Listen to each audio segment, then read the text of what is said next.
தமிழகத்தில் பல்வேறு அரசு துறைகளில் காலியாக உள்ள சுமார் 6244 பணியிடங்களை நிரப்புவதற்கான டிஎன்பிஎஸ்சி குரூப் 4 தேர்வு குறித்த அறிவிப்பு சமீபத்தில் வெளியானது. வரும் பிப்ரவரி 28ஆம் தேதிக்குள் இந்த தேர்வுக்கு விண்ணப்பிக்க வேண்டும் என்பதால் தேர்வர்கள் மும்முரமாக விண்ணப்பித்து வருகின்றனர். டிஎன்பிஎஸ்சி குரூப் 4 தேர்விற்காக தேர்வர்கள் முழுவீச்சில் தயாராகிக் கொண்டிருக்கும் நேரத்தில் தேர்விற்காக அனைத்து தேர்வர்களும் பயிற்சி மையங்கள், போட்டித் தேர்வு புத்தகங்கள் போன்றவை மூலம் பயிற்சி பெற்று வருகின்றனர். இந்த நிலையில்தான் இந்த தேர்வுக்கு மாவட்ட வேலைவாய்ப்பு மற்றும் தொழில் நெறி வழிகாட்டு மையங்களில் இலவச பயிற்சி வகுப்புகள் நடத்தப்பட உள்ளன. இந்த நிலையில்தான் அமைச்சர் கணேசன் சமீபத்தில் இலவச பயிற்சி மையங்களை துவக்கி வைத்தார். இந்த பயிற்சி வகுப்புகள் வேலை நாட்களில் காலை 10 மணி முதல் பகல் 1 மணி வரை நடக்கும். இந்த இலவச பயிற்சி மையங்கள் குறித்தான மேலும் சில விவரங்களை போட்டித் தேர்வு பயிற்சியாளர் நடராஜனிடம் சத்தியம் டிஜிட்டல் குழு கலந்துரையாடியது. தற்பொழுது அந்த கலந்துரையாடல் உங்களுக்காக.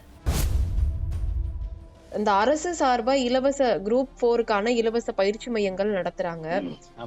அது எந்த அளவுக்கு தேர்வர்களுக்கு பயனுள்ளதா இருக்கு சார்? எந்த மாதிரியான பயிற்சிகள் அங்க கொடுக்கறாங்க தேர்வு மையங்கள்ல? அரசு சார்பா பாத்தீங்கன்னா ஏற்கனவே நூலகங்கள்ல கொடுக்குறாங்க, வேலைவாய்ப்பு அலுவலகங்கள்ல கொடுக்குறாங்க, அப்புறம் நான் முதல்வன் திட்டம் அப்படிங்கிற திட்டத்துல கொடுக்குறாங்க.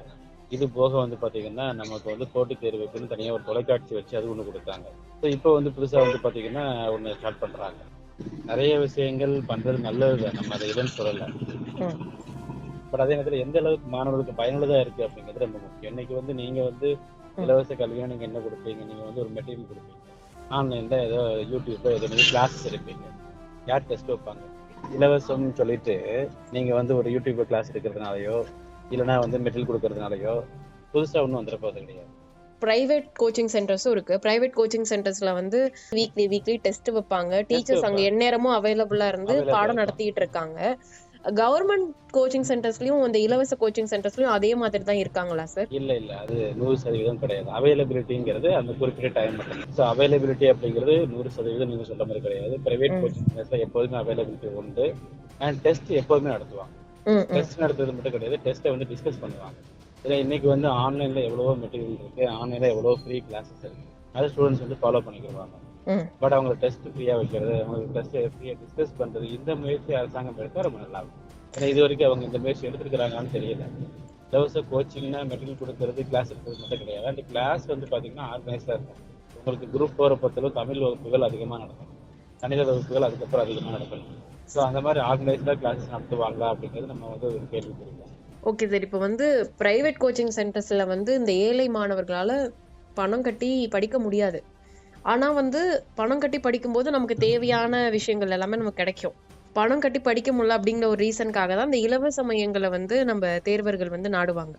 அப்படி அந்த இலவச மையங்களை நாடுற தேர்வர்களுக்கு அந்த பிரைவேட் சென்டர்ஸை கம்பேர் பண்ணும்போது இவங்க அந்த எல்லா விஷயத்தையும் நிறைவு பண்றாங்களா? அந்த அளவுக்கு கோச்சிங் இங்கேயும் இருக்குமா சார்? இல்ல, கண்டிப்பாக இருக்காது. என்ன ரீசன் சொல்லி கேட்கறோம் அப்படின்னா, இன்னைக்கு ஒரு பிரைவேட் கோச்சிங் சென்டர் ஒரு 25,000 ஃபீஸ் கொடுத்து ஒருத்தர் படிக்கிறாரு அப்படின்னா, அங்க ஒழுங்கா வைக்கல, அங்க ஒழுங்கா டிஸ்கஸ் பண்ணல, அங்க ஒழுங்கா கிளாஸஸ் நடத்தாருன்னா அந்த ஸ்டூடெண்ட்ஸுக்கு கேள்வி கேட்கறதுக்கு ரைட்ஸ் இருக்கு.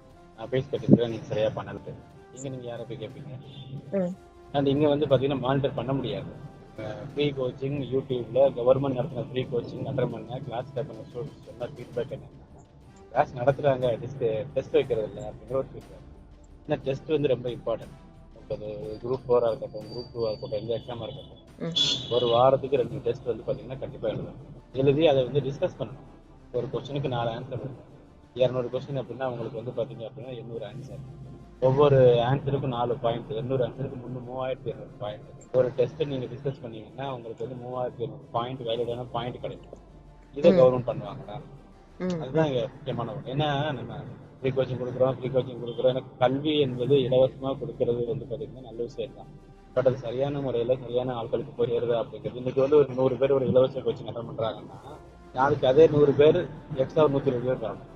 4 கழிச்சு 140 பேர், இந்த 120 பேர்ல யாரும் குறையக்கூடாது. அப்பதான் அவங்களோட கோச்சிங் ஸ்டாண்டர்டா இருக்குன்னு அர்த்தம்.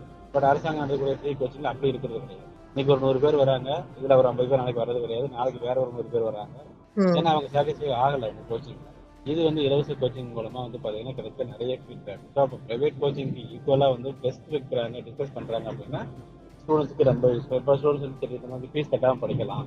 ஃபீஸ் அதாவது 25,000 ஃபீஸ் 20,000 ஃபீஸுங்கிறது இன்னைக்கு வந்து பார்த்தீங்கன்னா ஒரு சாதாரணமான விஷயம். உண்மையை சொல்லணும் அப்படின்னா நீங்கள் ஒரு எல்கேஜிக்கு எவ்வளோ ஃபீஸ் வாங்குறீங்க? ஒரு 1,00,000 வாங்குறீங்க. இந்த இதில் நீங்கள் பாஸ் பண்ணீங்கன்னா அரசு வேலைக்கு நீங்கள் போகலாம். ஸோ உண்மையை பேசணும் அப்படின்னா 20,000 25,000 15,000 ஃபீஸ் தான் ரொம்ப சாதாரண நிலை இன்னைக்கு. அது கொடுக்காம நம்ம கவர்மெண்ட்ல வந்து பார்த்தீங்கன்னா டெஸ்ட் வைக்கிறாங்களா, டிஸ்கஸ் பண்றாங்க அப்பனா நீங்க கவர்மெண்ட் கோச்சிங் போகலாம், பாஸ் பண்ணலாம். என்ன ஏன்னா இப்போ நான் முதல் கோச்சிங் கொடுக்குறீங்க, லைப்ரரியில கொடுக்குறீங்க, வேலைவாய்ப்பு அலுவலகம் மூலமா கொடுக்குறீங்க. இது போக வந்து அண்ணா பயிற்சி மையம் ஒன்று இருக்கு, ஸ்டேட் ட்ரைனிங் சென்டர் அப்படின்ட்டு அண்ணா பயிலும் நடத்துறாங்க. ஸோ அப்படி இருக்கும் இது போக வந்து பார்த்தீங்கன்னா even each and every collector ஆஃபீஸ்லையுமே வந்து பார்த்தீங்கன்னா இந்த மாவட்ட ஆட்சித்தலைவர்கள் வந்து பார்த்தீங்க அப்படின்னா அவங்க வந்து ஒரு சில விஷயங்களை முன்னெடுத்து நாங்கள் இலவச கோச்சிங் கொடுக்குறோம் அப்படிங்கிற மாதிரிலாம் பண்ணுறாங்க. என்னதான் நீங்கள் இலவச கோச்சிங் கொடுத்தாலும் ஸ்டூடெண்ட்ஸை டெஸ்ட் வச்சு அதை டிஸ்கஸ் பண்ணி ட்ரைன் பண்ணலை அப்படின்னா அந்த கோச்சிங் வந்து பார்த்தீங்கன்னா ஸ்டூடெண்ட்ஸ்க்கு எந்த அளவுக்கு ப்ரூஃப் பண்ண முடியும். ஓகே சார், இப்போ இந்த கவர்மெண்ட் கொடுக்குற அந்த இலவச பயிற்சி மையங்கள்ல கம்பேர் பண்ணும்போது பிரைவேட் கோச்சிங் சென்டர்ஸ் வந்து பெஸ்ட்னு சொல்ல வரீங்களா? கண்டிப்பாக பெஸ்ட். இதை யாராலும் மறக்க முடியும். இது கவர்மெண்ட்டுக்கே தெரியும். பிரைவேட் கோச்சிங் சென்டர் பொறுத்தளவு கிளாஸ் ஆர்கனைஸ்டாக பண்ணுறாங்க. ஒரு நாட்டோட கிளாஸ் மிஸ் ஆகாது.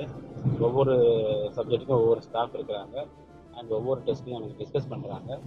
ஸோ இதெல்லாம் கம்பேர் பண்ணும்போது கவர்மெண்ட்ல இது கிடைக்குது அப்படிங்கிறது வந்து பார்த்தீங்கன்னா நினைச்சா பண்ணலாம். கவர்மெண்ட் நினைச்சா இது பண்ணலாம்.